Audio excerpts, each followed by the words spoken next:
Abra sua Bíblia comigo em 2 Coríntios, capítulo 5.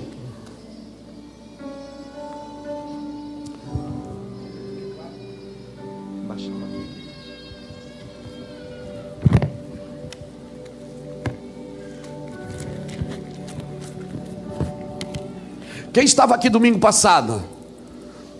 A gente fala, onde é que estavam os outros irmãos? Não estavam? Estava onde?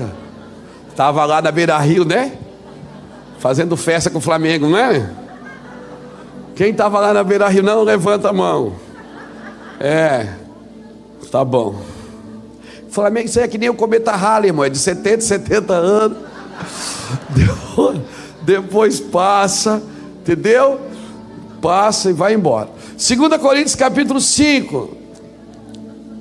Eu prefiro torcer para um time que a gente sofre o ano inteiro. Entendeu? Mas é sofrer demais só. Vamos lá. 2 Coríntios capítulo 5.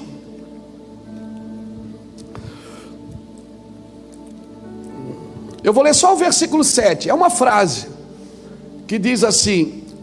Não, vou ler tudo. Vamos ler tudo. É porque eu queria ler em duas versões, mas eu vou ler nessa versão aqui mesmo. Sabemos que 2 Coríntios capítulo 5. Sabemos que se a nossa casa terrestre deste tabernáculo se desfizer, temos da parte de Deus um edifício, uma casa não feita por mãos, eterna nos céus. E por isso também gememos, desejando ser revestido da nossa habitação que é do céu. Porque estando vestidos, não seremos achados nus, pois também nós, os que estamos neste tabernáculo, gememos, angustiados, não porque queremos ser despidos, mas revestidos, para que o mortal seja absorvido pela vida. Ora, quem para isto mesmo nos preparou foi Deus, o qual nos deu o penhor do Espírito. Pelo que estamos sempre de bom ânimo, sabendo que enquanto estamos presentes no corpo, estamos ausentes no Senhor. Andamos por fé e não por vista. Andamos por fé e não por vista. Mas temos confiança, preferindo deixar este corpo e habitar com o Senhor. Pelo que muitos desejamos-lhes agradáveis, quer presente, quer ausentes. Pois todos devemos comparecer perante o tribunal de Cristo, para que cada um receba segundo o que tiver feito por meio do corpo, ou bem, ou mal. Agora eu queria ler uma outra versão mais moderna, que diz assim, eu vou ler rápido. 1 Coríntios capítulo 5, vou ler do versículo 1 ao 10, que diz assim: por exemplo, sabemos que quando o nosso corpo se desfizer, como uma tenda desmontada, será substituído por um corpo de ressurreição no céu, feito por Deus, não por mãos humanas, e nunca mais teremos de montar nossas tendas outra vez.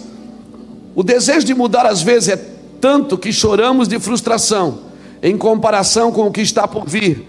A vida aqui se parece com a estada numa cabana caindo aos pedaços. Já estamos cansados disso. O que temos é apenas um vislumbre da verdadeira realidade. Nosso verdadeiro lar, nosso corpo ressuscitado. O Espírito de Deus nos dá uma pitada desse sublime, dando-nos um gostinho do que está por vir. Ele põe um pouco do céu em nosso coração, para que nunca desejemos menos que o céu. E por isso que vivemos alegres. Vocês não ficarão vendo as coisas de cabeça baixa. As circunstâncias desfavoráveis não irão nos abater. Ao contrário, elas apenas nos fazem lembrar do glorioso futuro que nos aguarda mais adiante. E é por isso que confiamos naquele que nos mantém caminhando, mesmo que não o vejamos. Acham que uns buracos na estrada ou algumas pedras no caminho irão nos parar? Quando chegar a hora, estaremos prontos para trocar o exílio pelo nosso verdadeiro lar. Mas nem o exílio nem o nosso verdadeiro lar são os que mais importam. Servir a Deus com alegria é o principal e o que desejamos fazer, a despeito das circunstâncias. Cedo ou tarde, todos teremos de ficar frente a frente com Deus, independentemente da nossa condição. Compareceremos à presença de Cristo e receberemos o que plantamos por meio da nossa conduta, seja ela boa, seja ela má. Glória a Deus. Eu não quero entrar aqui em efeitos teológicos, quem vai para o céu, quem vai ficar, quem sobe, quem desce, quem vai para o lado. Eu quero falar de fé. E eu quero me deter no capítulo 5, versículo 7, que diz que nós andamos por fé e não por vista. Algumas traduções modernas dizem que andamos com Ele no caminho, mesmo que não o vimos, mas acreditamos, né? E se o reino dos céus, a Bíblia relata que não vem com aparência visível, então nós temos que aprender a enxergar o invisível. Se a Bíblia relata em Lucas 17, 20 e 21 que o reino dos céus não vem com aparência visível, talvez nós temos que prestar mais atenção também no que é invisível, porque o reino dos céus não vem com aparência visível. Amém? E para isso nós vamos precisar transformar o nosso trabalho numa missão. Amém, irmãos? Quer você seja um dono de uma loja, quer você seja um pedreiro, um servente de pedreiro, um pintor, porque trabalho todo mundo pode fazer, mas uma missão não. Uma missão você tem que empregar o seu coração nela. Então eu acredito que nós estamos todos numa missão, todos queremos a mesma coisa, todos queremos Deus. Amém? E eu prefiro acreditar nisso. Se vamos para o céu ou se vamos ficar na terra, se o céu vem até nós ou se o céu, como diz o Capitão Nascimento naquele filme, não vai subir ninguém. Eu prefiro acreditar que nós vamos ficar com Cristo, e é isso que eu busco. Eu quero ficar com Cristo, seja onde for, seja no céu, seja na terra. Eu quero estar com Cristo, seja no deserto, eu quero estar em Cristo, com o corpo ressuscitado. Amém? Louvado seja Deus. Você vai ver, Jesus não está dizendo que ele ia para o céu, ele diz que eu vou ao Pai. Jesus queria o Pai. Jesus queria o Pai. Eu acho que nós queremos o Pai. Acho que nós temos que querer o Pai. Amém? Até que céus e terra se encontrem. Então, nós tivemos uma reunião essa semana em defesa da criança e do adolescente ali no Hotel Hilton, com muitas lideranças dessa região, né? Pastor Jefferson e a pastora Vanessa estavam lá coordenando esse trabalho. Foi muito lindo, juntamente com os irmãos de Balneário, de várias denominações. Eu fiquei muito feliz, revi meus pastores amigos lá. Fomos lá, eu, pastor Lapa, muitos pastores daqui da casa foram também, glória a Deus. Pastor Jackson, pastor Martim estava lá também, eu também vi. E foi muito forte, porque todos queremos a mesma coisa. Os professores querem paz, os pais querem paz, os alunos querem paz. Todo mundo quer paz, irmão. Mas como que nós vamos querer essa paz? Como que nós vamos buscar essa paz? Porque a Bíblia fala de uma paz que excede a todo o entendimento. Enquanto você viver por vista, você não vai viver em paz. E a gente aprendeu lá uma coisa muito interessante e muito significativa. Eu acho que é bom até repetir aqui, que não existe vácuo na sociedade.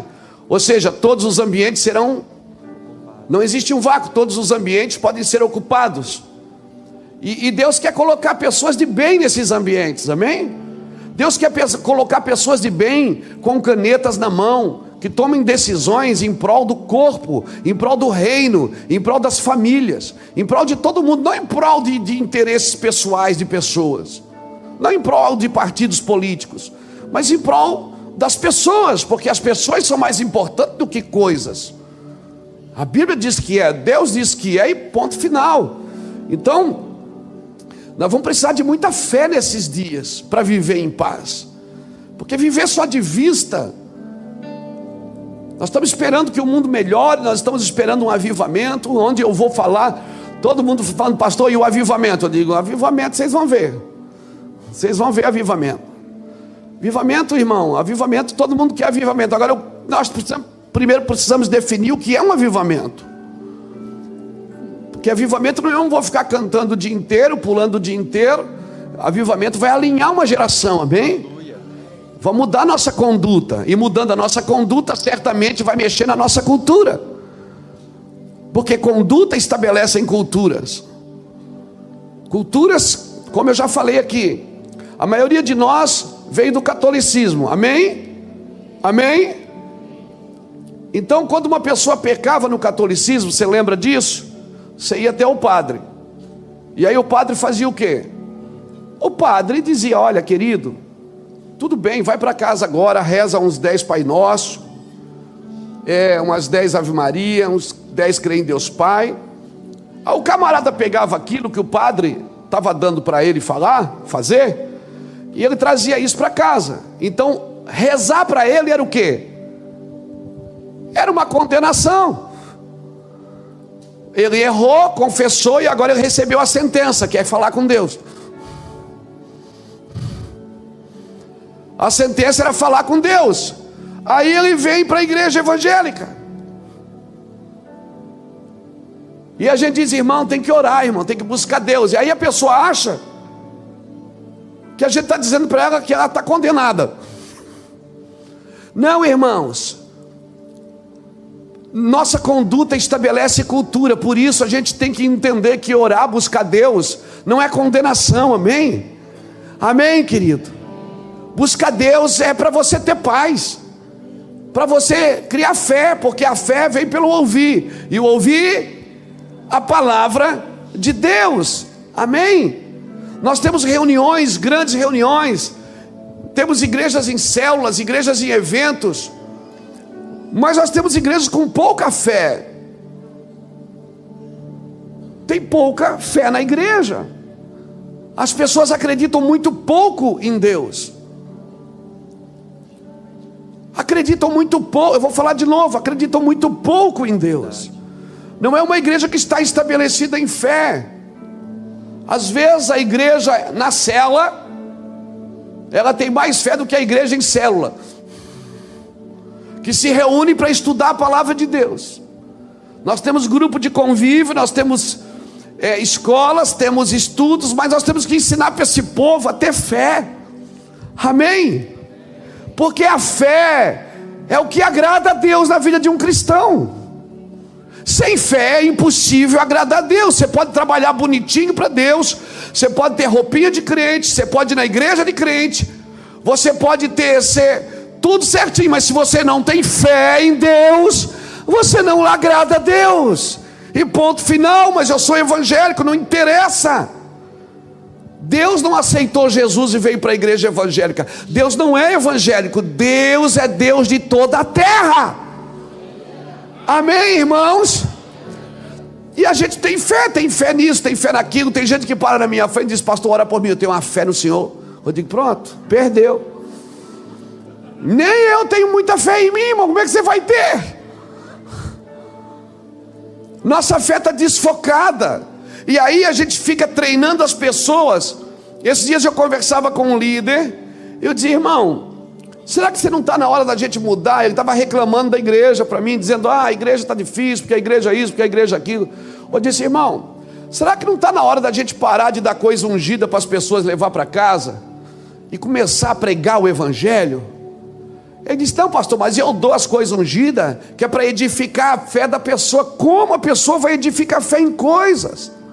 A fé é edificada pela palavra de Deus. A fé vem pelo ouvir, e o ouvir a palavra de Deus. E sem fé é impossível agradar a Deus. E para mim viver em fé, talvez eu vou ter que parar de andar por vista. Eu vou ter que mudar a minha concepção acerca de Deus, andando por vista e não por fé. Eu não vou mudar as coisas andando. Essas duas maneiras de ver, andar por vista ou andar por fé. Andar por vista é a maneira que foi inaugurada lá no Éden por Adão. Porque lembra quando Adão comeu a fruta, o que é que aconteceu? Seus olhos se abriram. Abriu os olhos dos dois. Quer dizer que eles estavam andando com os olhos fechados antes? Não, eles andavam numa ótica celestial, numa visão acerca das coisas de Deus. Eles viam Deus como Deus. Por isso que quando Adão viu que estava nu, ele disse: meu Deus, eu estou nu, e você também. E eles correram para pegar uma folha de figueira e cobrir a sua nudez. E Deus, já sabendo o que tinha acontecido, Deus não faltou ao encontro. O Senhor foi no jardim, e o Senhor entrou no jardim. Irmão, isso é maravilhoso. E Deus perguntou: Adão, cadê você? Eu vim aqui só para te ver. Cadê você, Adão? E Deus já sabia o que tinha acontecido. Sabia ou não sabia? E aí Adão diz assim: Senhor, eu ouvi a tua voz e tive... Por que ele teve medo? Porque abriu os olhos. Ele começou a andar por vista. E se você anda por vista, você tem medo. Você sempre vai se achar inferior àquilo que está acontecendo. Você nunca vai se achar adequado para aquilo que Deus mandou você fazer. Você vai se achar fora da curva. Você vai se achar inadequado para tudo que Deus está te pedindo, porque você está andando por vista. Deus fala pelo Espírito e você mede pela alma. Deus fala, assim diz o Senhor, e assim você ouve diferente, porque você julga na alma, você não julga no Espírito. E a alma, ela não pode agradar a Deus. O que agrada a Deus é a fé. E Adão se escondeu e disse: Senhor, eu ouvi a tua voz e tive medo, porque estou nu. E aí Deus faz a pergunta magna, diz assim: quem te falou que tu estás nu? Ou seja, quem você está ouvindo?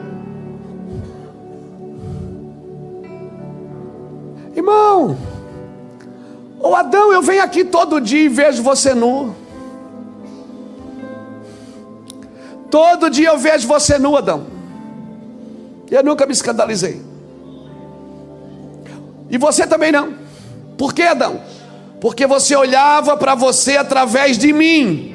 Agora que as suas vistas abriram, você quer olhar para mim através de você. E aí você começa a me julgar como você. Você acha que eu sou gente. A primeira revelação que você precisa ter de Deus é que Deus não é gente. Deus não pensa como você, não age como você, não julga como você. Para você ter fé, a primeira revelação que você precisa ter é que Deus não é gente. Deus não é homem. Amém? E não sendo homem, ele não é como você. Ele não pensa, ele diz: os meus caminhos são mais altos que os seus caminhos, os meus pensamentos são mais altos que os seus pensamentos. Então nunca tire as tuas conclusões acerca de Deus a partir de você. Você tem que sempre ser a partir de Deus. A fé sempre é a partir de Deus para mim, Fernando, não através de mim para Deus. Tudo que Deus faz é a partir dele. Ele faz primeiro. Amém. Amém. Quem aqui acha que é salvo?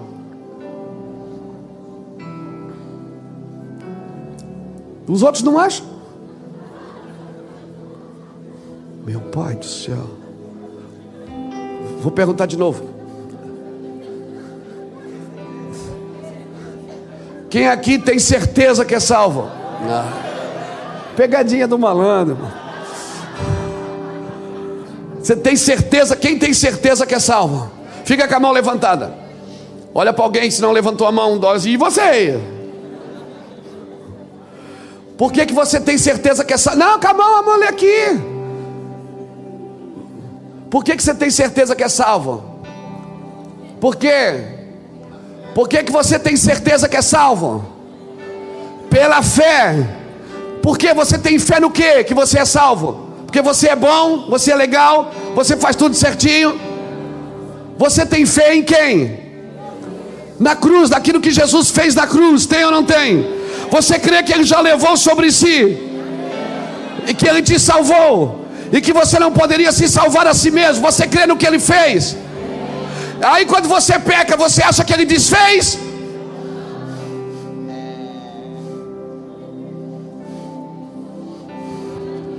A mesma fé que você tem para entrar, você tem que ter para recomeçar. A mesma fé que você tem para aceitar Jesus um dia e fazer dele o seu Senhor e Salvador, você tem que ter a mesma fé para voltar. Sabe por que muitas pessoas pecam e elas não têm mais vontade de voltar para Cristo? Porque elas se sentem inadequadas. Você encontra gente na rua. Ontem mesmo eu encontrei, saí para ir assim para dar uma volta à noite. Eu e assim, Samuel fomos andar na rua. Encontrei um cara, me abraçou, me beijou e tal. Eu disse: ô Luiz, estou afastado, cara. Eu disse: estou vendo, não precisa me falar. Ele disse: cara, mas é até difícil, é difícil voltar. Sabe por quê? Porque essa pessoa vem para a igreja, ela vem buscar, ela busca Deus, ela aceitou Jesus, agora ela é crente. E ela começa a fazer tudo certinho, tudo bonitinho, arrumadinho, bonitinho. Tudo 2 e 2 é 4, tá tudo na prateleira da organização, tudo arrumado. Daí ela pisa na bola, ela faz uma caca. Daí pronto, entra em depressão, cai, desespera. Que foi, irmão? Ô pastor, estou mal, pequei. É, irmão, vamos recomeçar? Não, pastor, eu não sou mais digno. Por quê? A fé dele estava firmada em Cristo ou estava firmada na sua justiça própria? Estava firmada na sua justiça própria. Ele era crente porque ele fazia tudo certo. No dia que ele errou, ele não se deu o direito de voltar mais. Por quê? Porque a sua crença, o seu cristianismo não estava firmado no sacrifício vicário da cruz. Ele estava firmado nas suas qualidades, Fernando. Não estava mais firmado em Cristo, estava firmado nas suas qualidades. Aí você te chama: meu irmão, vamos recomeçar. Não, pastor, para mim deu. Acabou porque eu fiz tudo errado. Mas você já fazia errado antes. Eu não estou te dando uma oportunidade para pecar, por favor. Não usa isso como um cartão de crédito. Então, o pastor Luiz me deu um cartão de crédito, posso estar 3 pecadinhas. Passa aí, crédito ou débito? É crédito. Estou com crédito. Não, irmão, a graça não é isso. A graça é uma oportunidade para voltar. Enquanto você não firmar a sua vida em Cristo Jesus, você firmar nas suas qualidades, você está sempre tentando mostrar as suas qualidades para os outros, em vez de mostrar a Cristo. Ei, te peguei. Enquanto você não firmar o seu cristianismo na cruz, firmar ele nas suas qualidades, você vai estar sempre tentando mostrar primeiro as suas qualidades para os outros. Deus não tem problema com o pecado, Deus tem problema com a justiça própria. Se é que Ele tem problema com alguma coisa, é com a sua justiça própria, de achar que você é tão bom que você não pode servir a Deus. O pior pecado que existe, irmão, é o pecado da integridade. O cara se acha tão íntegro, tão bom, tão puro, tão santo, que ele, para que precisa de Deus se o cara já tem tudo? Ele quer Deus só para prosperar, ele não quer Deus pela graça, ele só quer Deus para ele ser abençoado. E essa pessoa não está entendendo o corpo. Mas por que o irmão que já fez coisa mais errada do que eu, ele é mais forte do que eu na fé hoje? Ô irmão, a Bíblia é clara quando ela diz que aquilo que muito é perdoado, muito ama. Tem gente que se sente perdoada, tem gente que não se sente perdoada. E o bom é que quem se sente perdoado consegue perdoar e amar de novo. Quem não se sente perdoado e passa a vida inteira tentando. É assim, não é, pastores? O cara que não se sente perdoado, ele sempre ama as pessoas, mas tem sempre uma duplicata na mão dele. Não, ele solta tudo, irmão. Quem se sente amado e perdoado, amém? Amém? Quem aqui se sente amado e perdoado? Amém. Aleluia. Deus quer nos trazer de volta para a fé, querido. Uma fé que está firmada na cruz de Cristo. Amém? Adão, onde você está? Deus pergunta: Adão, onde você está? Sabe o que Deus estava dizendo? Você saiu do lugar original. Porque se você está se escondendo de mim, é porque você não está mais no lugar original. Se você vivesse na fé, você estava tentando me agradar. Por isso que a fé, irmão, não pode ser usada para si mesmo. Por isso que a fé não pode pensar em mim. Uma pessoa que tem fé, que pensa nela primeiro, essa não é a fé da cruz.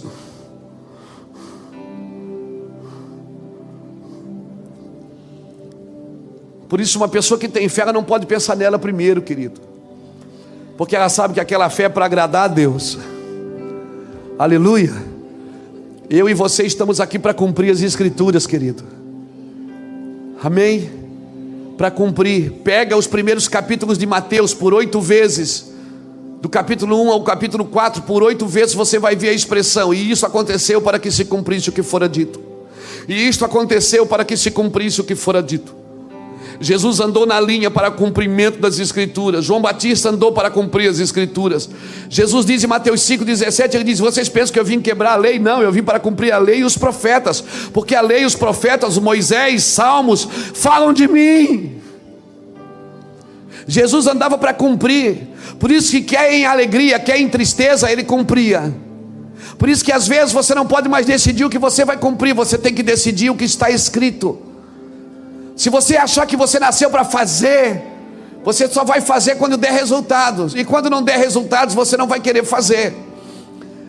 Mas quem nasceu para cumprir, vai cumprir mesmo que não dê o resultado adequado para si mesmo, naquele momento, porque ele sabe que todas as coisas cooperam e competem para o bem daqueles que amam a Deus e andam segundo o seu propósito. E se você anda segundo o seu propósito, você está aqui para cumprir algo, não é para fazer algo. Então antes de fazer eu deveria perguntar: eu estou cumprindo o que eu fui chamado para fazer? Às vezes nós aconselhamos pessoas por e-mails, às vezes aconselhamos pessoas presencial, e a gente diz a mesma coisa para todos. Você tem certeza que foi Deus que te chamou para fazer isso? Você tem certeza que essa é a vontade de Deus para a sua vida? Porque a maneira que como andamos, querido, é o reflexo da forma como estamos vendo. Se estamos andando por vista ou por fé. Se eu andar por vista, primeiro eu vou tentar me guardar, me defender, me proteger primeiro, antes de cumprir. Quando o homem viu que estava nu, ele saiu da presença de Deus. E se um homem sai da presença de Deus, como que ele vai viver num ambiente que Deus preparou para ele? Não dá para viver num ambiente que Deus preparou para você sem a presença de Deus. Não dá para viver por vista no jardim. Porque se você vive por vista dentro do jardim, você vai achar que aquela árvore nasceu porque você plantou ela. Mas Adão vivia por fé. Quando ele abriu os olhos, o jardim já estava pronto. Você está me entendendo? Deus diz: você quer andar por vista? Então vai lavrar a terra da qual foste tirado. Você quer andar por vista? Então agora vai plantar para colher. Porque aqui comigo você planta para colher? Não, você colhe para replantar. Na presença de Deus, Adão não plantou um jardim. Adão cultivou o jardim que já estava ali, que Deus fez o jardim e colocou ele no jardim. Porque na presença de Deus é sempre Deus quem faz primeiro. Você desfruta do que Deus está fazendo. Se você quer andar por fé, você vai andar você vai desfrutar do que Deus está fazendo. Mas se você quiser andar por vista, você vai estar sempre tentando comprar o amor de Deus pelo serviço, sempre tentando fazer algo para se sentir alguém. E Deus não precisa disso. Deus quer que você creia no que Ele fez. Está consumado. O está consumado, amigo. Acabou. Se o seu cristianismo acha que você tem que fazer mais alguma coisa para ser salvo, então você não conheceu Jesus ainda. Quando Jesus disse está consumado, Ele consumou, acabou. Ele consumou e consumiu. Já não há mais oferta pelo pecado. Já não há mais oferta, porque com uma só oferta, a Bíblia diz em Hebreus, que Ele aperfeiçoou para sempre os que vão sendo santificados. Então diga para alguém que está do seu lado: você já foi aperfeiçoado para sempre, mas agora você vai sendo santificado pelo Espírito. Teve uma coisa que já aconteceu, e tem uma coisa que está acontecendo diariamente na sua vida. Hebreus 10:14, eu acho que é: com uma só oferta, Ele aperfeiçoou para sempre o João, que está sendo santificado.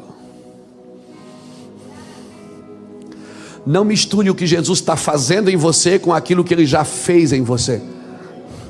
O que Ele já fez, Ele fez de uma vez por todas. O que Ele está fazendo é outra coisa. Ele está te deixando mais parecido com Ele agora. Aleluia. Por isso a salvação é a porta de entrar, não é a porta de sair. Ah, eu saí do mundo. Foi para onde? Saí do mundo, pastor. Saiu, foi para onde? Está em Marte? Não, você saiu foi do pecado, irmão. Mas o mundo é do diabo, não. Deus nunca deu o mundo para o diabo. Ele não deu o mundo. A Bíblia diz que a terra Ele deu aos filhos dos homens. O cosmo, a criação, Deus deu para você. O sistema que rege em muitas áreas no mundo está no governo da corrupção, no governo do homem, no governo da mente caída do homem, que é induzida pelo diabo. Está lá em 2 Coríntios. Depois, abre aqui. Está bem em Coríntios também. 2 Coríntios capítulo 10. 2 Coríntios capítulo 10, versículo 3. Olha o que diz. Olha que coisa linda. Pois embora andando na carne, não militamos segundo a carne. As armas da nossa milícia não são carnais, mas sim poderosas em Deus para a destruição das fortalezas. Derrubamos raciocínios e toda altivez que se levanta contra o conhecimento de Deus, e levamos cativo todo o pensamento à obediência de Cristo. Agora, quem é que pode fazer isso? Está no versículo 6. E estaremos prontos para punir toda desobediência quando for cumprida a vossa obediência. Só um homem obediente pode punir a desobediência.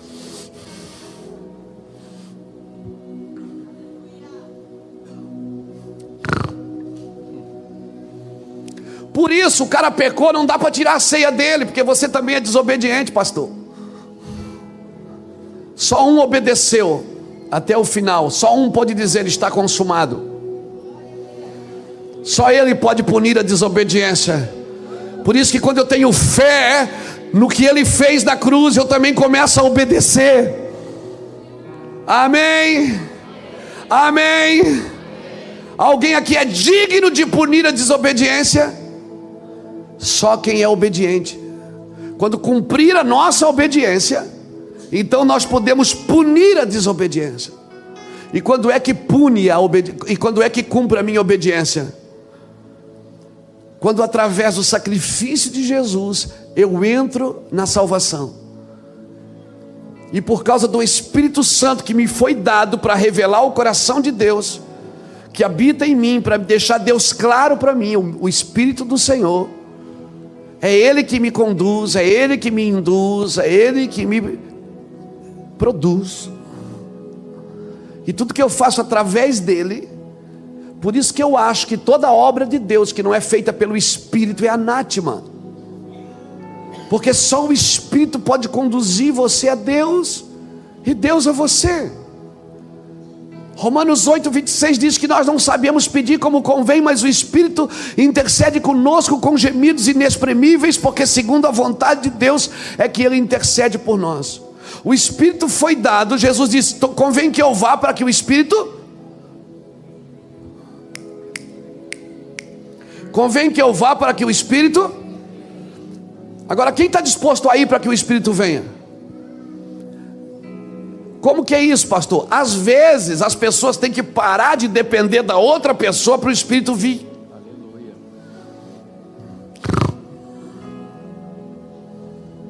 Pegou? Jesus diz: convém que eu vá para que o Espírito venha. É o Espírito que conduz, irmãos. Essa obra é do Espírito, nós somos cooperadores dela. Por isso eu não posso trabalhar para Deus andando por vista. Se eu andar por vista, eu não vou cumprir o propósito de Deus. Eu tenho que andar por fé. A maneira como nós andamos é o reflexo da forma de como estamos vendo. Irmão, é impossível. Aí agora pegou.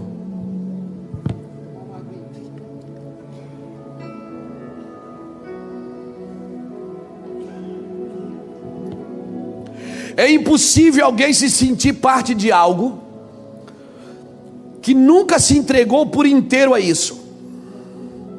É impossível você se sentir cristão se você nunca se entregou por inteiro a isso. Como que se entrega por inteiro? Que você esteja disposto a entregar a sua vida por isso. Quando a gente diz, quem quer aceitar Jesus, não é para você levar mais uma coisa para casa, irmão. É para você começar a perder a sua vida. Vai começar um processo de transição. Você vai caminhando com Cristo, a sua vida vai desaparecendo e a vida dele vai entrando em você. Amém, querido? Irmão, lembra quando Jesus perguntou para os discípulos, quem as pessoas dizem que eu sou? Lembra? Mateus 16, 13. Aí um disse, o senhor é Elias, outro disse que o senhor é um profeta, outro disse que o senhor é aquele que haveria de vir e tal. Aí Jesus se vira para os seus e diz, e vocês? Aí o Pedro, o impetuoso Pedro diz, eu sei, tu és o Cristo, o Filho do Deus vivo. Meu Deus, Jesus diz, Pedro, olha, não foi carne nem sangue quem te revelou, foi meu Pai que está no céu, pronto, você entendeu. A partir dali Jesus fala do inferno. Ele diz, olha, as portas do inferno vão prevalecer, não vão prevalecer contra a igreja.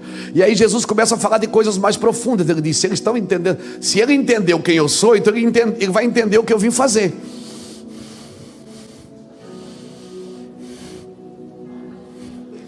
Se ele entende quem eu sou, ele vai entender o que eu vim fazer. Dali por diante Jesus começa a dizer, convém que eu vá a Jerusalém, e o Filho do Homem vai ser entregue, vai morrer, e no terceiro dia vai ressuscitar. Pedro pulou e disse, está amarrado. O sangue de Jesus tem poder. Não vou fazer a campanha na igreja, tu não vai morrer não. Não vou fazer o Vale do Sal. Não vou fazer as 7 semanas da vitória, você não vai morrer não. Aí Pedro disse, Jesus diz, Pedro, ô Satanás, eu pensei que esse homem já tinha entendido. Primeiro Jesus diz, Pedro, sobre esta pedra edificarei minha igreja. Sabe o que Jesus estava dizendo? Pedro, eu vou começar a usar você para trazer as coisas da eternidade, para edificar elas na terra. Foi isso que ele falou. Eu vou trazer as coisas da eternidade para começar a edificar ela na terra, e eu vou te usar para isso. 10 minutos depois ele disse para Pedro, Pedro, tu me serve de pedra de tropeço. Até 10 minutos atrás era pedra de edificação, agora é pedra de... Quem aqui já olhou para o seu marido e disse, esse homem é uma bênção? E 10 minutos depois... Quem aqui já olhou para sua esposa e disse, meu Deus, que mulher abençoada? 10 minutos depois ele disse, quem já falou isso, irmão? Agora deixa eu explicar o que eu penso para você, e aí você julga. Irmãos,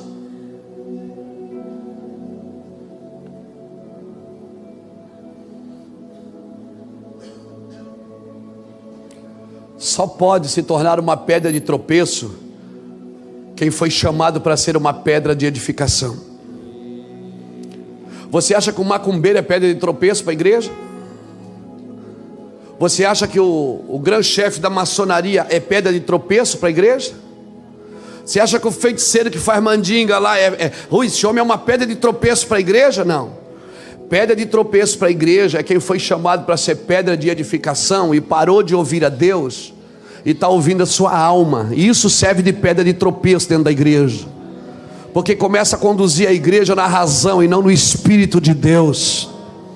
Só pode ser pedra de tropeço quem foi chamado para ser pedra de edificação. Você foi chamado para ter pedra de edificação. Cuidado, às vezes você pode estar ouvindo a sua alma e não estar ouvindo a Deus.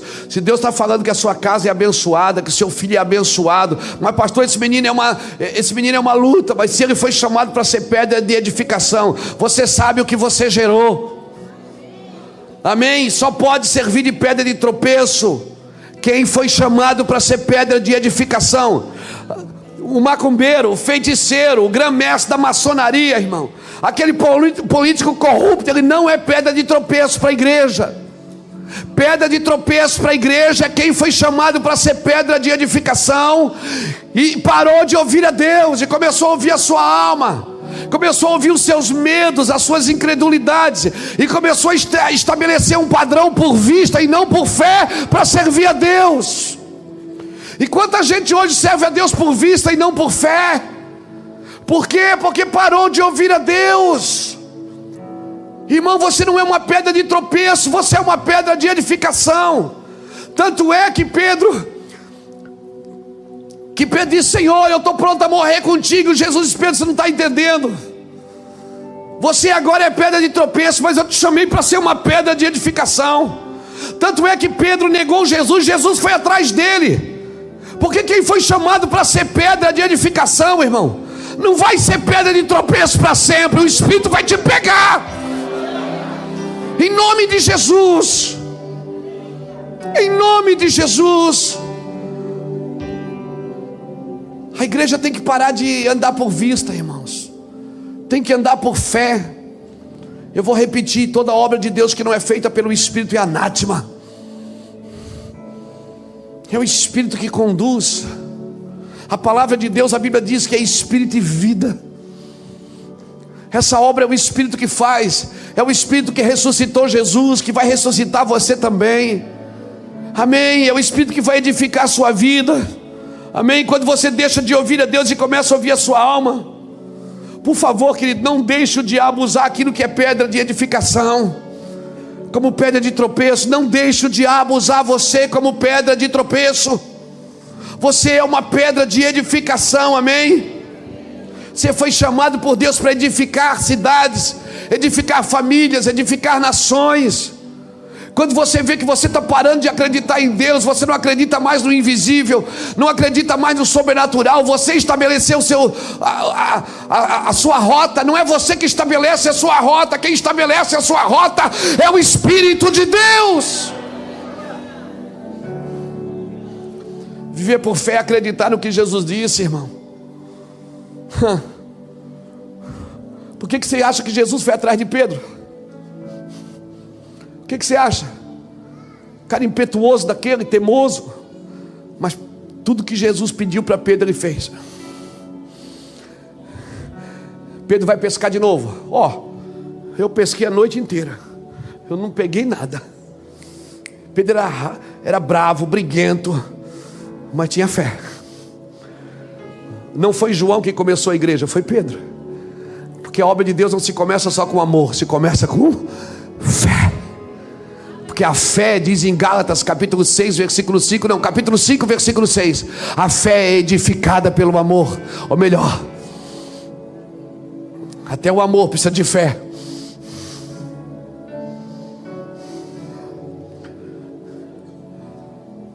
Por que você acha que Jesus foi atrás de Pedro? Ao ponto de Pedro dizer: por que o senhor não chamou João? O João é um cara legal, Jesus. Esse é outra coisa. Eu vou com ele, é outro negócio. Por que Jesus deixou João para o fim?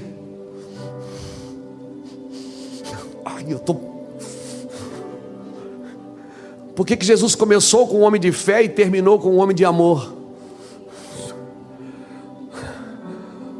Porque nos últimos dias, por se multiplicar a iniquidade, o amor de quase todos esfriará. Então Jesus começou com um homem de fé para deixar o modelo de como começa, e deixou um homem de amor para deixar o modelo de como termina. Alguém está me entendendo aqui no seu espírito? Jesus disse: Pedro, joga a rede para o outro lado. Pedro jogou. Pedro tem um peixe que tem uma moeda na boca dele. Moeda? Você vai pegar ele e tira a moeda da boca dele. Pedro disse: tá, deixa comigo. Você está me entendendo? Pedro olhou e disse: Jesus, é tu que está aí? Ele disse: é. Ele disse: se é tu mesmo, manda que eu vou também, eu quero ver. Jesus disse: sou eu, Pedro, pode vir andando sobre as águas. Você conhece outro homem que andou sobre as águas, a não ser Jesus? Aí tem uns incrédulos que dizem: mas afundou, mas foi. As pessoas só focam no que deu errado. Mas ele afundou, mas foi. Mas ele afundou, mas foi. Não é que nem você que fica no barco. Outra prova. Sai desse barco confortável, pisa na água, rapaz. Vai andar por fé. Leva a sua família para um lugar de fé. Leva os seus negócios para um lugar de fé. Leva o seu ministério para um lugar de fé. Alguém está me entendendo aqui? Dá um glória a Deus então. Nem que seja pela fé. Pois um dia. Diga comigo, pela fé. Aleluia. Pela fé, Abraão creu na promessa, diz a Bíblia em Romanos. Sabe por que ele creu na promessa? A Bíblia diz porque ele não atentou para o seu corpo mortificado. Ele não olhou para ele. Ele olhou para ele, olhou para Sara. A Sara até riu quando recebeu a promessa. Bota aqui para mim, Hebreus capítulo 11. Eu tenho que ler isso, cara. Você tem que sair daqui cheio de fé hoje. Hebreus capítulo 11.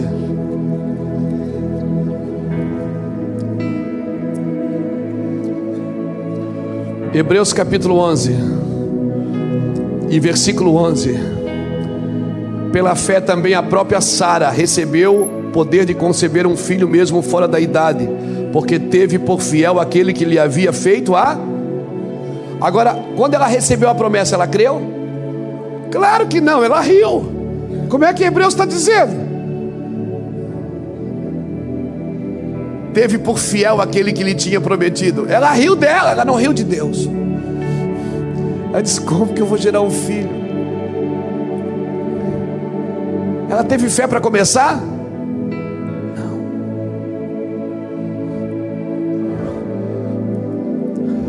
Talvez você não teve fé para iniciar a sua vida com Deus, irmãos. Mas você não vai conseguir permanecer nela sem fé. Eu te garanto. Talvez você não teve fé. Você aceitou Jesus porque a música estava boa e o pastor convidou e você veio. Eu vou lá, está todo mundo indo, eu vou lá também. Mas você não tem fé para continuar. Você pode ter começado de qualquer jeito, querido. Porque você pode começar em desordem. Davi, quando tentou trazer a arca para Jerusalém, também tentou botar num carro de boi, não deu certo. Foi uma desordem, morreu gente no caminho. Porque pode começar em desordem. Às vezes você tem tanta vontade, mas não tem a inteligência, a sabedoria que é preciso. Mas no caminho você vai andando com Cristo e Ele vai transferindo para você o que é dele. No caminho você vai mudando. Quantas coisas que eu disse que hoje eu não diria. Quantas coisas que eu fiz que hoje eu não faria. Por quê? Porque a fé desenvolve a gente. Você vai chegando mais perto de Jesus, você vai ficando mais parecido com Ele. Por isso que quanto mais perto você chega, mais você quer se santificar. Porque você se sente inadequado, mas você olha para Jesus, olhando para você de braços abertos e diz, Jesus, eu não sou digno. Ele diz, eu sei que não, por isso eu já paguei a conta. Por isso eu já paguei a conta. A Bíblia diz que em Romanos que Abraão, ele creu porque não atentou para o seu corpo mortificado. Abraão creu porque ele não atentou para o seu corpo mortificado, querido. Eu preciso acordar, irmão, para a fé. Você acha que Pedro começou a igreja por acaso? Não, é porque ele tinha fé. Ele tinha fé. Jesus chegar no barco, mandar você pescar, quando você trabalhou a noite inteira e não pegou nada. E Jesus nem era pescador, era filho de carpinteiro. Pedro poderia ter dito, o pescador aqui sou eu, não é o Senhor. Mas Pedro preferiu acreditar na palavra do que acreditar na performance. O problema é que quando você não sai da razão para acreditar na palavra, você está acreditando sempre na sua performance e nunca na palavra de Deus. Por isso Deus vai usar pessoas insignificantes para ensinar você a ganhar dinheiro. De repente você estudou a vida inteira e você vai ter que ouvir uma pessoa insignificante que trabalha de funcionário para alguém, ganha R$1.500 por mês, vai lá te dar uma palavra e você vai prosperar e enriquecer. Porque é assim que Deus faz, para menosprezar a razão? Não. Deus não menospreza a razão. Deus quer que a razão se submeta à fé, porque Deus não tira o teu entendimento. Romanos capítulo 12 diz que nós devemos apresentar os nossos corpos como sacrifício vivo, santo e agradável a Deus, que é o nosso culto racional. Ou seja, eu sei o que eu estou fazendo aqui, eu sei o que eu vim fazer aqui. Eu vim aqui para adorar a Deus, e é isso que eu vou fazer. Eu vou adorar a Deus. Eu não estou aqui para Deus sedar os meus sentidos. Deus não ceda os meus sentidos, Ele renova a minha mente. É isso que Deus faz. Mas o que Deus quer é que a razão se submeta à profecia. Deus quer que a razão se submeta à fé. Vai ter momentos que tudo que você fez não adianta. Olha aqui para mim, Paulo, um homem prisioneiro dentro de um navio. Ele diz: gente, Deus falou comigo ali. Que Deus falou, Paulo? Deus falou que essa viagem nós estamos lascados. Vai ser luta. E a Bíblia diz que o dono do navio preferiu acreditar no piloto do que acreditar em Paulo. Vai acreditar num prisioneiro, cara? Mas tem muitos prisioneiros de Cristo que estão falando coisas que nem a NASA sabe, meu irmão.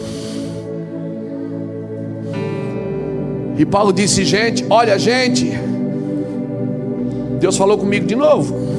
Deus diz que não é para ninguém sair do navio, porque o navio vai afundar. E se vocês quiserem salvar, você tem que ficar naquilo que está afundando. Porque às vezes Deus tem que salvar. Às vezes Deus tem que afundar a estrutura para salvar as pessoas. Foi isso que Paulo falou. O navio vai se perder, mas ninguém vai se perder. O navio vai afundar, mas ninguém vai se perder. Ninguém. Às vezes para você, se você quer ter fé em Deus, você vai descobrir uma coisa: que para Deus pessoas sempre são maiores do que coisas. E se Deus precisar afundar as coisas para salvar as pessoas, Ele fará.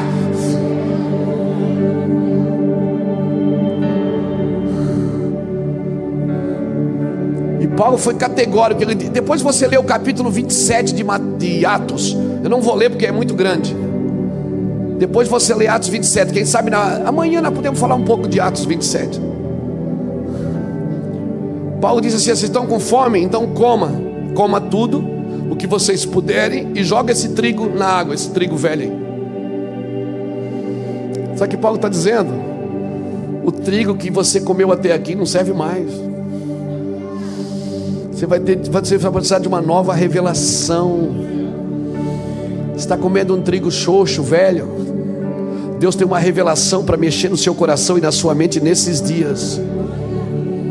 Você está me entendendo? Nós estudamos a história da igreja para aprender a viver a realidade da igreja. Quando nós estudamos a história da igreja, não é para ficar preso na história da igreja. Nós estudamos a história da igreja para viver a realidade da igreja hoje. Hoje a igreja vai precisar de novas revelações, de novas pessoas. Amém? Eu olhando aqui, eu vejo um profeta do Velho Testamento. Eu não aguentei, irmão, essa barbona aí, né, Abraão? Abraão, só para você dar uma relaxada. Vocês estão muito sérios. Você está me entendendo? Você vai precisar de uma fé sobrenatural. Porque ouvi uma palavra assim: Ezequiel, você chegar na beira do mar, ouvi um cara que diz assim: volta lá e joga a tua rede para o outro lado. Vai um pouco mais para dentro. Você olhar para o mar, ver o peixe pulando e ouvir uma voz para ir lá é uma coisa. Você ouvir uma palavra dessa depois que você pescou a noite inteira, não pegou nada, está lavando a rede sem um peixe, e você ouvir alguém que não é pescador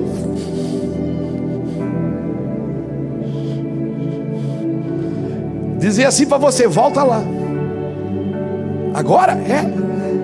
Mas pesca aqui é de noite, não é de dia. Não, mas quando Deus pesca é de dia também. Ele disse: olha, eu pesquei a noite inteira e não peguei nada, mas sobre tua palavra. Alguém está comigo aqui? sobre a tua palavra. Eu não vou lá porque eu sei pescar, eu não vou lá porque eu lavei a rede, eu vou lá porque tu me deu uma palavra. É tudo que você precisa, é de uma palavra, meu amigo, para sair da vista e voltar para a fé. Pastor, eu quero essa palavra, como é que eu faço? Para tudo e vai ouvir a Deus. Ouve o que Deus quer de você. Você acha que você ganhou dinheiro até agora? Você não sabe o que é ganhar dinheiro.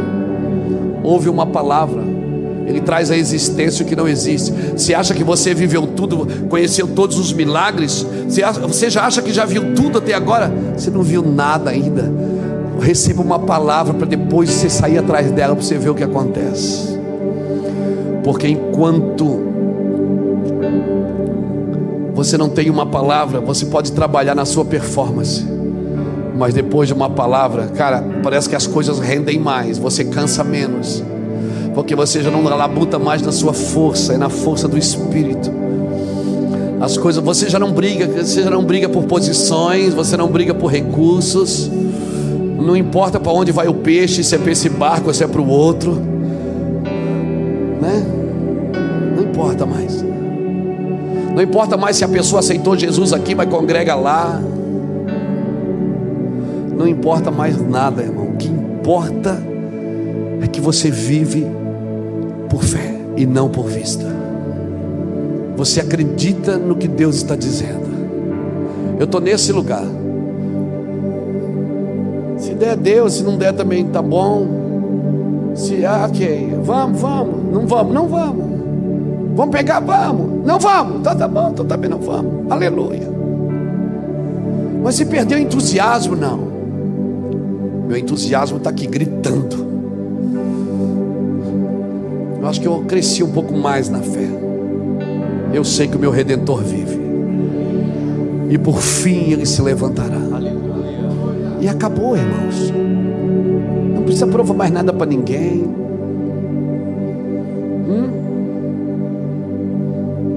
Amém? Não precisa mais provar nada para ninguém. Por quê? Quando você vive por fé, você só espera ouvir uma coisa: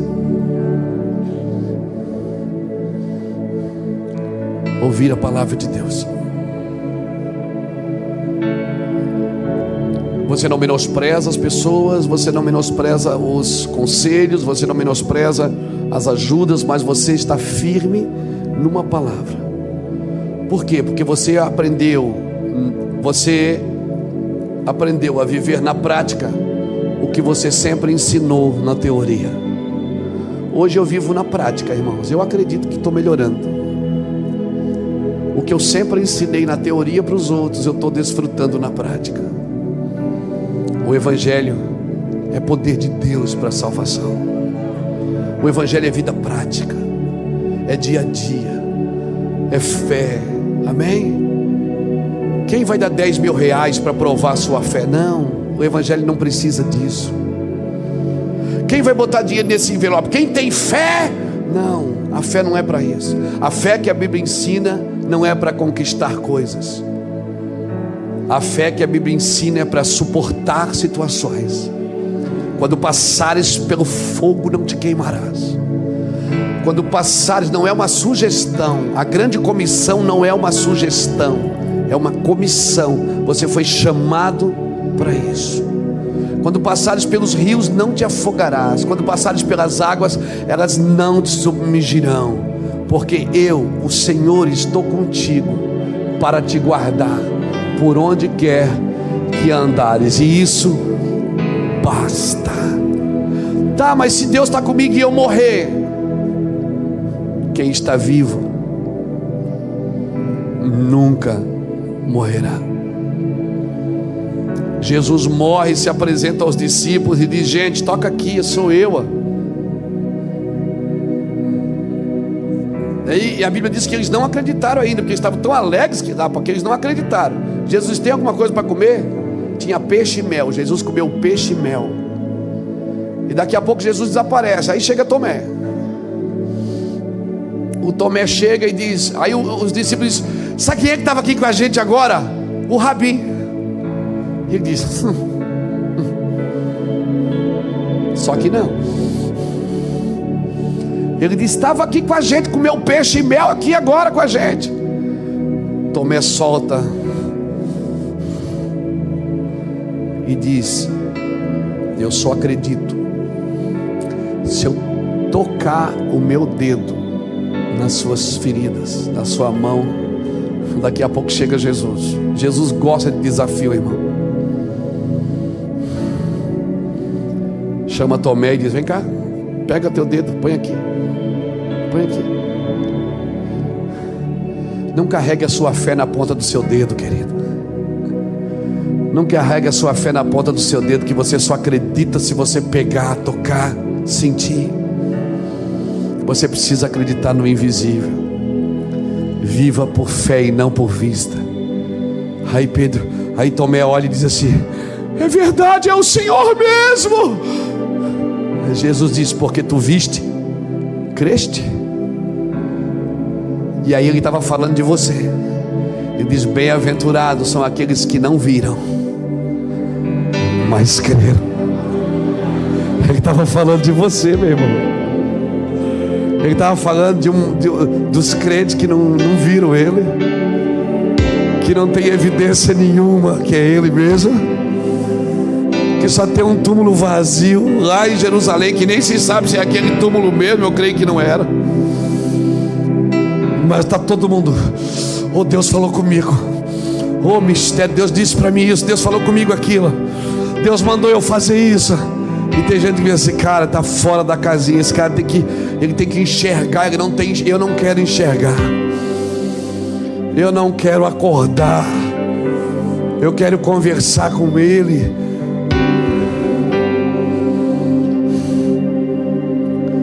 Eu quero conversar com ele fora de mim. Eu não quero abrir meus olhos. Por favor, não abra os meus olhos. Eu quero viver isso que eu estou vivendo. Não tente abrir meus olhos com a sua filosofia, com a sua teologia. Eu não quero abrir. Eu quero ficar ceguinho, porque eu quero cumprir o que a Bíblia diz. Eu vim para aqueles que não enxergam, vejam, e para aqueles que pensam ver, se tornem cegos. Acorda, Brasil. Nós não podemos ter mais uma igreja cheia de gente sem fé. Nós não podemos mais nos reunir pelos nossos interesses sem fé. Nós precisamos ter fé, irmãos. Amém. Eu quero ver.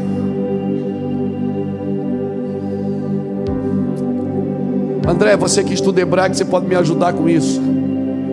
Eu fui ler uma palavra crise no hebraico. A palavra crise no hebraico, ela vem da palavra mashber. Pasmem, que também significa a cama que uma mulher dá à luz a filhos. É isso?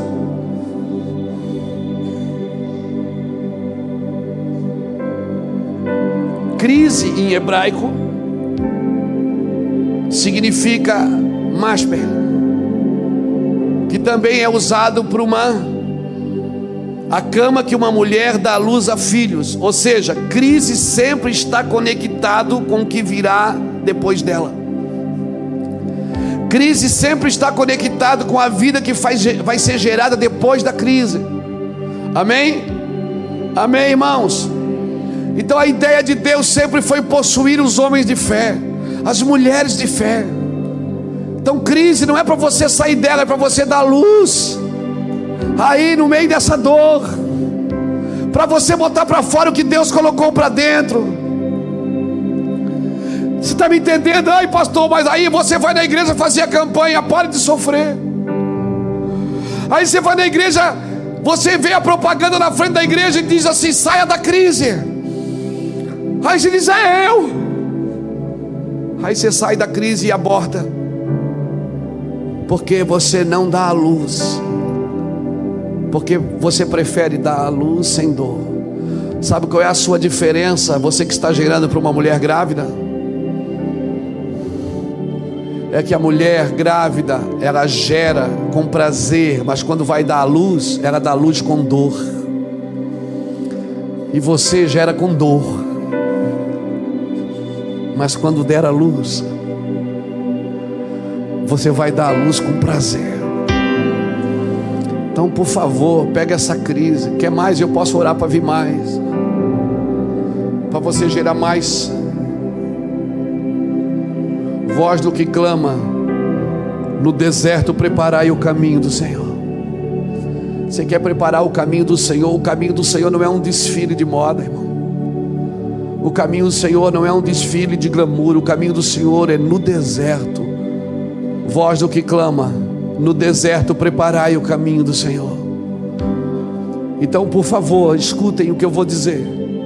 Guardem isso no seu espírito. O meu compromisso é para deixar nossa fé saudável.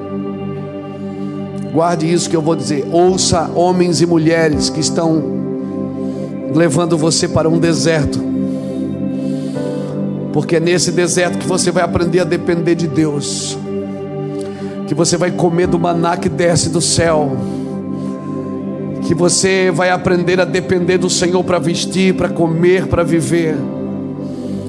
É nesse deserto que você não vai ter que plantar cebolinha atrás da tenda. Fica tranquilo, Deus sabe o que está fazendo com você. Você vai dar a luz no meio da dor. Você crê nisso? Então, por favor, saia da vista, irmão. Peça isso para Deus hoje. Hoje deve ser a sua oração: Senhor, me dá uma fé sobrenatural. Eu estava ouvindo, eu vou terminar aqui. Eu estive numa conferência de missão na Igreja Batista Atitude, lá na Barra da Tijuca, com alguns missionários, Lori Kuhn, da Jocum, e com alguns missionários que eu respeito muito. Um homem que eu respeito muito, ele nem me conhece pessoalmente, eu também não lhe conheço pessoalmente, mas lá na conferência eu tive o privilégio de ouvi-lo por 15 minutos. Um homem chamado Ronaldo Lidório, um ícone de missões na nossa nação. Para mim, é um ícone de homem de Deus nos nossos dias. E ele, na sua mensagem, eu pude captar, pegar 3 afirmações que ele trouxe sobre a missão da igreja, e fez essas aplicações. E eu estava lá e eu disse: é isso. Para mim, ele salvou a conferência,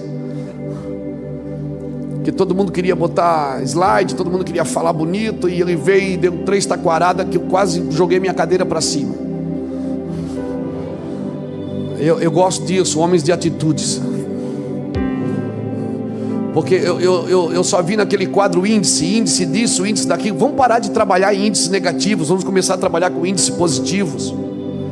A gente apresenta só índice negativo, porque o crime aumentou, o sexo ilícito aumentou, o adultério aumentou tudo, amém, irmão? Mas a glória de Deus também pode aumentar se a gente buscar mais, tiver mais fé. Isso tudo para mim vai virar matéria-prima de avivamento. Você acha, estude as histórias de avivamento, sempre vem no meio do caos, sempre teve um caos antes. Não adianta a gente se reunir para avivamento se a gente não aprender a viver no meio do deserto, na cama que gera Masper, na cama que gera. E o Ronaldo Lidório lá, esse pastor abençoado, eu ainda vou ter o privilégio de conhecer e conversar com ele. Ele falou sobre 3 afirmações sobre a igreja, que eu disse: eu quase peguei minha cadeira e joguei lá no altar, porque eu estava ouvindo, eu não aguentava mais marcar índice negativo. Eu disse: será que ninguém vai trazer esperança para a igreja? Aí ele falou, ele disse: irmãos, eu tenho 3 afirmações para fazer aqui. Primeiro, a missão da igreja não é evangelizar, é morrer. A primeira missão da igreja não é ir para as nações evangelizar, é morrer. A primeira missão da igreja não é evangelizar ou cuidar de alguém. A primeira missão da igreja é ensinar as pessoas a morrerem. Quem veio para a primeira aula hoje? A primeira missão da igreja é morrer. Nós precisamos de um desejo profundo e de uma sincera santidade por Deus, irmão. Um desejo profundo pela fé e uma sincera santidade. A segunda missão da igreja não é levantar sua própria bandeira, mas é levantar a bandeira do reino de Deus, levantar uma bandeira coletiva. O cumprimento da missão da igreja é o corpo, amém? E a terceira não é apresentar mais um programa. E antes dele teve um monte de gente que falou só de programa. Eu comecei a interceder por ele. Já, Deus salva esse homem, abençoa ele, guarda ele. Porque estava todo mundo apresentando programas de missão, programa disso. A terceira missão da igreja não é apresentar um programa, mas é apresentar o Evangelho, porque o Evangelho é altamente suficiente. Nós estudamos as culturas, mas o Evangelho, irmão, é uma supracultura. Por quê? Porque ele está acima de toda cultura. O Evangelho também é uma multicultura, porque ele afeta as diversas culturas. O Evangelho também é intercultural, porque ele penetra nas culturas.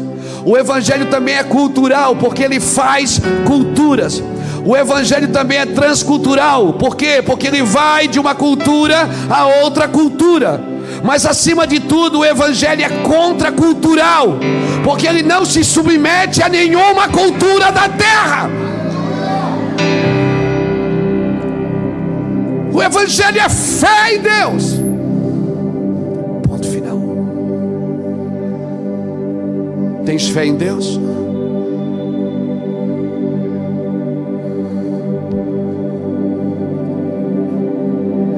Eu não vou para a igreja atrás de dom, buscando meu, Senhor, pastor, ora por mim, porque eu tenho o dom disso, o dom daquilo. Escute, nós não podemos mais usar os dons para manipular ambientes, querido. Os dons são dados para o corpo, para servir o corpo pela fé. Eu estou treinando homens de fé e mulheres de fé aqui, amém? Amém? Você tem fé? Pastor, mas é luta demais. Sabe por que eu não cresço na fé, pastor? Por causa das lutas. Aí é que você se engana, Abraão. Aí é que você se engana. Você diz que não cresce na fé por causa das lutas. Não, você não cresce na fé porque você não entendeu para que são as lutas. Abra comigo, bota aqui para mim, irmão, Tiago, capítulo 1, põe aqui para nós terminar e ir embora feliz, pela fé. Bota aqui para a gente terminar pela fé.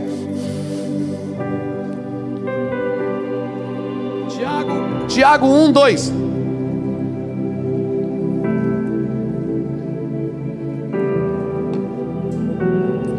Meus irmãos, tende por grande gozo e alegria, quando cairdes em várias tentações. A minha tradução fala ao contrário, fala diferente.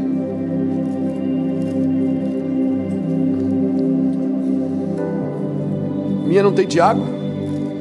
Tem. Tiago 1,2 diz assim: meus irmãos, tende por motivo de grande gozo passar por provações. Aquela tradução diz tentações, a minha tradução diz provações. Quem tem provação? Quem está atrás, provação está aí também, Mateus? Provação, tentação, né? Uma está tentação, outra está provação. Chama do que você quiser. É luta, é selva. Selva.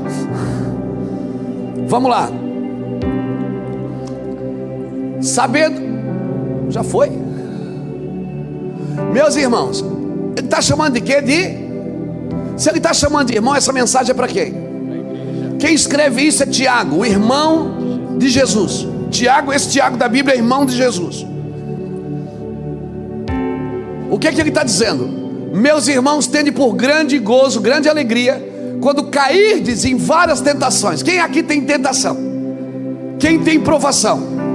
Ou seus pseudônimos? Quem tem? Quem tem, irmão? Fica com a mão levantada. Só uma mão. Agora, quem tem alegria por passar por isso? Só que não.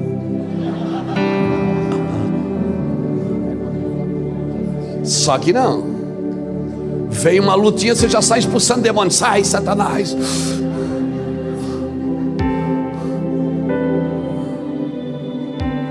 Eu te piso na cabeça. Por quê? Porque você não tem alegria. Tende por motivo o grande alegria, o cairdes em várias tentações. Por quê? Versículo 3: sabendo que a prova da vossa fé produz. A minha tradução diz ao contrário. Essa tradução é terrível. Sabendo que a prova da vossa fé desenvolve a perseverança. Não é paciência, é perseverança, a palavra exata ali. Perseverança. sabendo que a prova da vossa fé desenvolve a perseverança.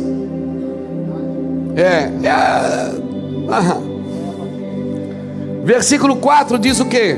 Ora, a perseverança. Agora está a perseverança. O que tu fez aí, moço? Eu tive perseverança e você teve paciência, né? Glória a Deus. Então vamos lá. E a perseverança deve ter ação. Deve ter ação. O que você acha que acontece quando você vai para a igreja para se livrar da luta? Você tem a obra completa? Não, vai vir outra luta depois para completar você. E a perseverança deve ter ação completa. A minha tradução diz: e a perseverança deve terminar a sua obra, a fim de que vocês sejam maduros, íntegros, sem lhe faltar coisa alguma. Você está me entendendo? A minha tradução diz: maduros, completos, não tendo falta de nada. Meus irmãos, tende por grande alegria o passardes por provação, sabendo que a prova da vossa fé desenvolve a perseverança. Ora, a perseverança deve terminar a sua obra, para que sejais maduros, completos, não tendo falta de nada. Qual é a diferença do maduro e do imaturo?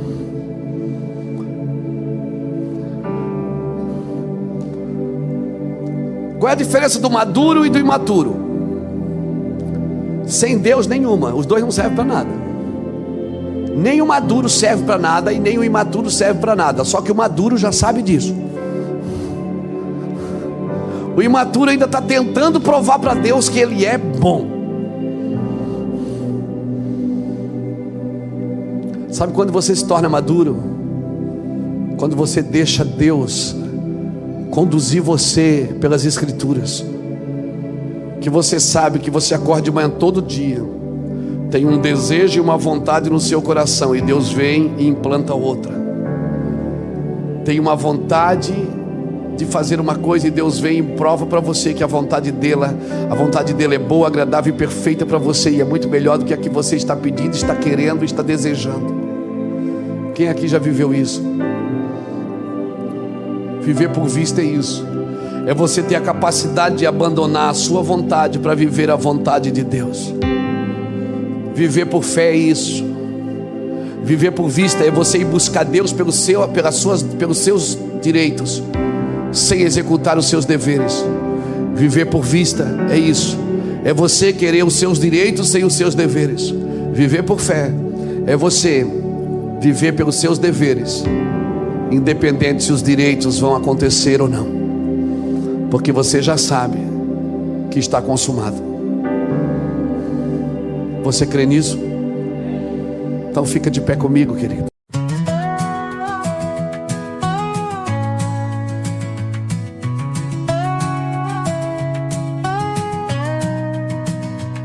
I'm walking down the shoreline of a memory, where the tide once carried what you meant to me. The sand still hums the stories we once made. Your footprints linger, though the colors fade. Each quiet echo pulls me near, a soft reminder you were here. The waves erase but can't replace the gentle truth I still hold dear.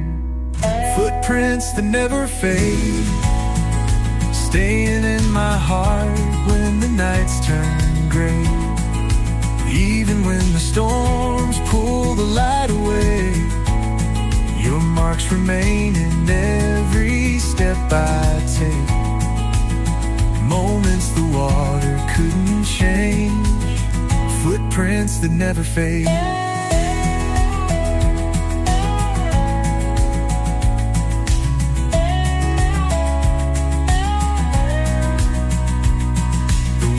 Plays your laughter in the open air, a fragile warmth floating everywhere.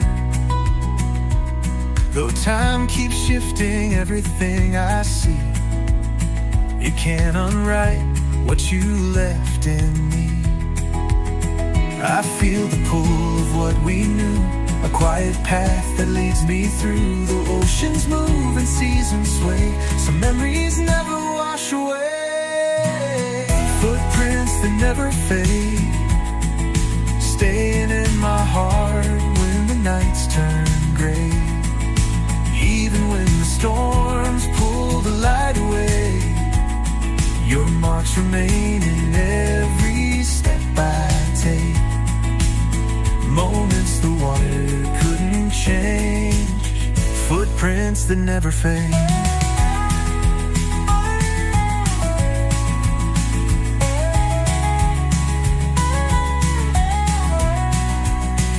And if the waves rise high tonight, I'll trust the calm beyond their height.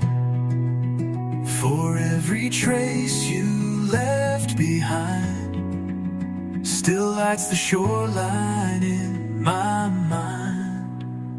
Final footprints that never fade, guiding me forward through the changing days. Even when the storms pull the light away, I walk with you in every step I take. Moments the water couldn't change, footprints that never fade.